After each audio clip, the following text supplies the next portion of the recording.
Este es el cuarto video del capítulo 20 de la serie de videos Crystal Clear Electronics. Esta vez, vamos a construir una fuente de corriente a partir de elementos discretos, Shavolks. ¿Podrías explicarnos qué es una fuente de corriente? Por supuesto. En los videos anteriores, exploramos circuitos que producen un voltaje constante en su salida, Suya, salida. Entonces, como así que funcionan como una fuente de voltaje. Hay muchas ocasiones en las que quieres limitar la corriente de salida en las fuentes de alimentación. Podrías decir que, a un valor específico de corriente de carga, quieres cambiar del modo generador de voltaje al modo generador de corriente. El funcionamiento de los limitadores de corriente y las fuentes de corriente es muy similar. En ambos casos, se trata de un circuito que mantiene la corriente en un valor fijo. En diferentes campos de aplicación, los usuarios tienen diferentes objetivos en mente, de ahí los dos nombres. aquí puedes ver los dos nombres. El modo al límite de potencia. El limitador de corriente protege contra la sobrecarga de fuente de voltaje, mientras que la fuente de corriente se utiliza para dar al circuito corriente. Útil en caso de preemergencia. Un ejemplo de tal dispositivo podría ser un LED. La figura muestra uno de los controladores de LED más simples, utilizando una fuente de corriente. Este circuito es capaz de alimentar LEDs que requieren más potencia, pero por ahora nos quedaremos con LEDs regulares de baja corriente. Para construir el circuito necesitas un transistor NPN, un LED, dos diodos, dos resistencias de 100 ohmios, una resistencia de 1 ohm, una resistencia de 680 ohm. Los dos diodos se utilizan para proporcionar un voltaje casi constante de 1.4 puro entre la base del transistor y tierra. Dado que la caída de voltaje entre la base y el emisor es de aproximadamente 0.7 eV, los restantes 0.7 V caerán en la resistencia R2. Ahora hagamos pasar una corriente de 15 mA a través del LED en este ejemplo. El valor de resistencia requerido se calcula dividiendo 0.7 IV entre 15 mA. Esto nos da aproximadamente 47 ohmios. Desafortunadamente, no tenemos una resistencia así, pero podemos usar dos resistencias de 100 ohmios conectadas en paralelo, porque su resistencia equivalente es de 50 ohmios.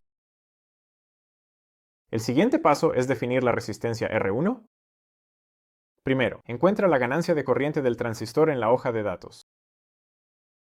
Esto es al menos 200 en el caso del BC546BTA, así que para obtener una corriente de colector de 15 mA, la corriente de base debe ser 15 mA dividida por 200, 100 o aproximadamente 0.07 mA, o aproximadamente 0.07 mA.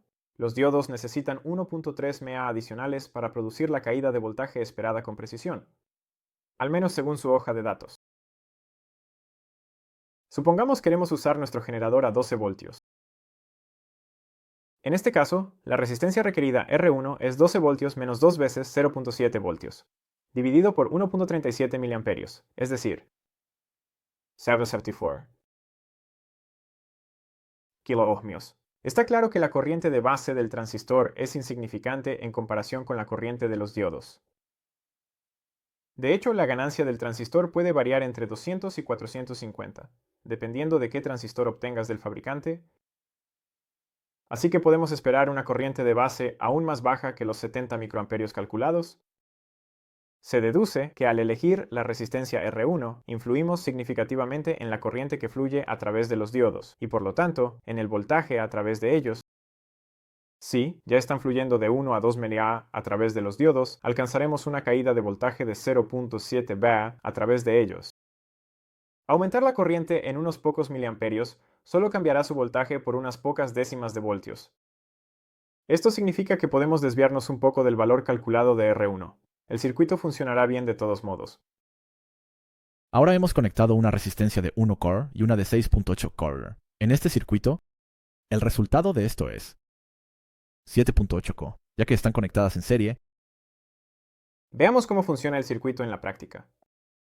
Delante de nosotros, en la placa de pruebas, tenemos el circuito ensamblado. La fuente de alimentación del laboratorio proporciona 12 voltios. Con este multímetro, mediremos la corriente que consume el circuito en modo de medición de corriente. Más precisamente, la corriente de carga que fluye a través del LED. Puedes ver esto aquí en la pantalla de la laptop. El LED aún no se ha encendido, porque tenemos que conectar el medidor de corriente al circuito. Lo haré ahora. Y luego, puedes ver alrededor de 15 mA, como planeamos. On.5.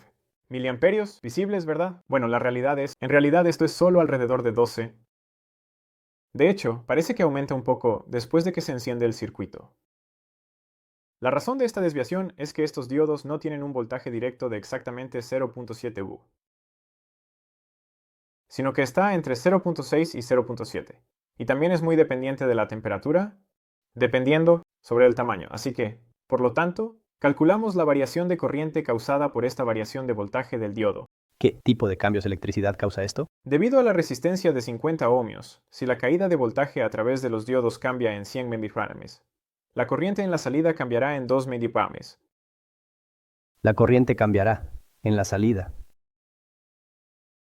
Por eso estamos midiendo un valor de corriente ligeramente más bajo aquí. Tenemos una reunión sobre esto. Sin embargo, se podría probar otra cosa. Por ejemplo, ¿qué pasa si establezco R1 en un valor diferente a 7.8 counter? Bien. Compromiso de mapa. 1. Ahora voy a quitar esta resistencia en serie de 1K y reemplazarla básicamente con un cable, así que la resistencia resultante será solo de 6.8 K. Puedes ver que obtenemos alrededor de 12 mA, aproximadamente lo mismo que antes, así que no hace mucha diferencia si reemplazamos R1 con una resistencia ligeramente diferente. Oh no, ahora lo vuelvo a poner. Ahora volveré a poner la resistencia de 1K. Quizás se podría intentar algo más. Por ejemplo, podría conectar dos LEDs en serie en lugar de uno. Puedo hacer esto teniendo dos LEDs en serie aquí y simplemente cambiando el medidor de corriente. Ahora puedes ver que ambos LEDs están encendidos y la corriente sigue en este valor de 12 mA. Por supuesto, no puedes conectar un número infinito de LEDs en serie, ya que la suma de los voltajes a través de la carga, las resistencias de 50 ohmios y el voltaje entre el colector y el emisor del transistor no puede ser mayor que el voltaje de suministro.